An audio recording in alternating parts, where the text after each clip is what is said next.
Welcome to Mindful Monday. My name is Allison Knight, and I am the health coach for Employee Health Center.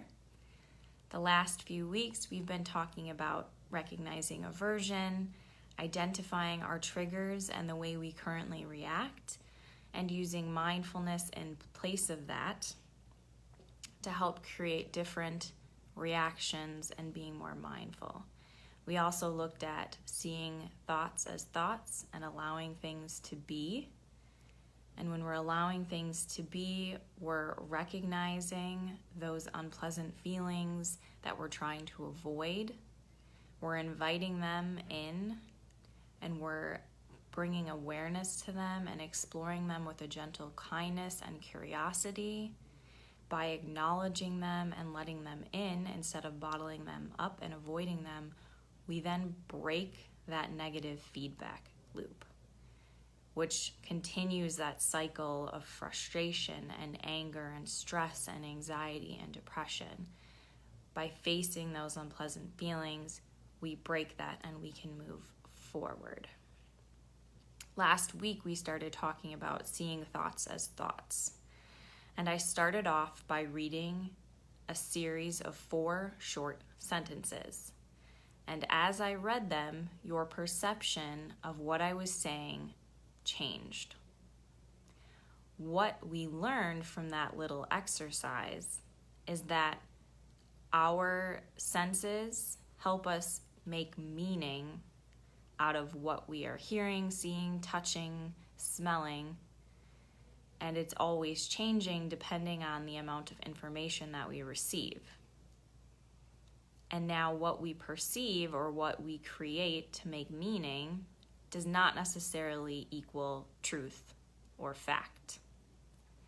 I also did a short exercise called The Office, where I gave you 2 different scenarios, one where it left us in a positive state, and one where it left us in a negative state. After both scenarios, you are interacting with a coworker. When we were left in a positive state of mind, our interaction was more positive. We had more positive thoughts.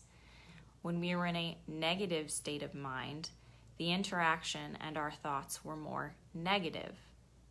What it shows is that our moods and our feelings are a powerful influence on our state of mind, and that when we're in a negative state of mind, we tend to have more negative thoughts, and when we're in a positive state of mind, we tend to have more positive thoughts. What we're trying to do is to create a new relationship with our thoughts and identify them as thoughts and not as the truth. So today we're going to do a sitting meditation focusing on relating to thoughts as mental events. This week, the book recommends that we are doing sitting meditation for 40 to 45 minutes a day.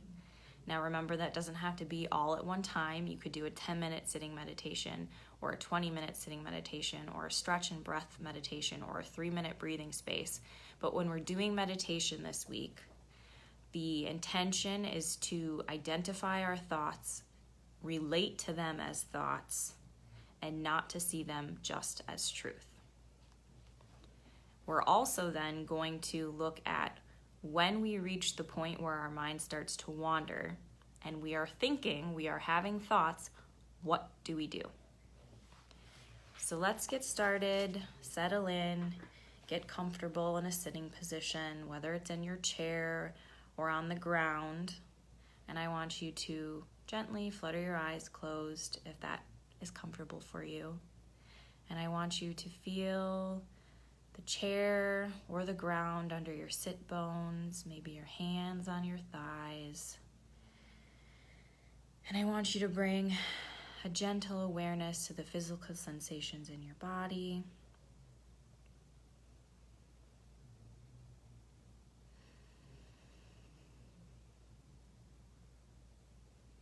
And then bring awareness to the changing patterns in your lower abdomen as you breathe in and out.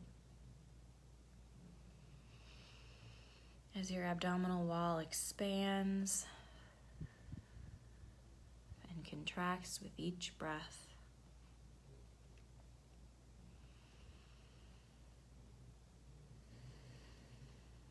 And continue to notice those changing patterns and sensations in your body. Using that breath as your anchor. No need to control your breathing in any way. No state of mind to be achieved. Just let your breathing pattern fall into place.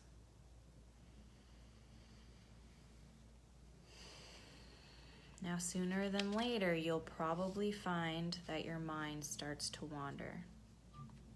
And this time, instead of simply trying to bring ourselves back to those physical sensations and using our breath as an anchor, there are 3 things that we can do to view our thoughts as mental events. The first option is when we become aware of our mind drifting away from the intended focus, to pause long enough to recognize that you're having a thought. Gently or softly say thinking to yourself as a reminder that this is a thought, and then gently and kindly return your attention to the intended focus of your meditation.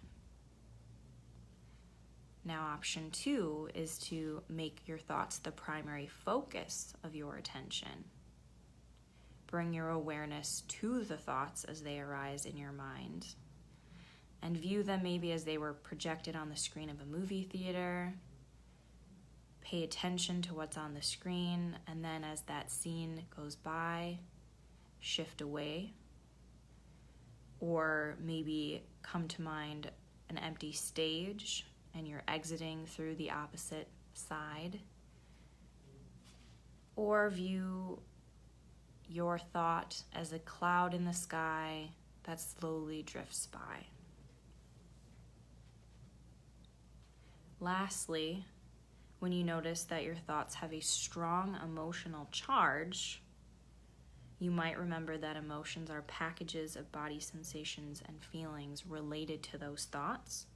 So dropping down and to explore more in the body, the sense, the emotion, or the sensation that caused that thought in your head.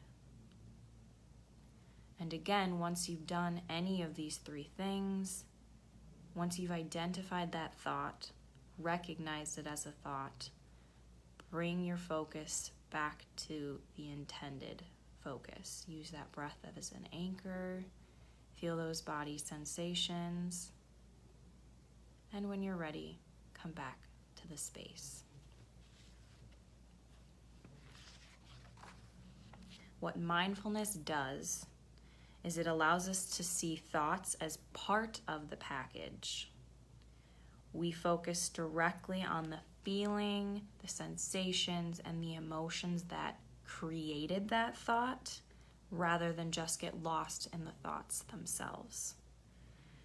We connect that thought to what am I feeling in this moment, or what feeling is linked to this particular thought.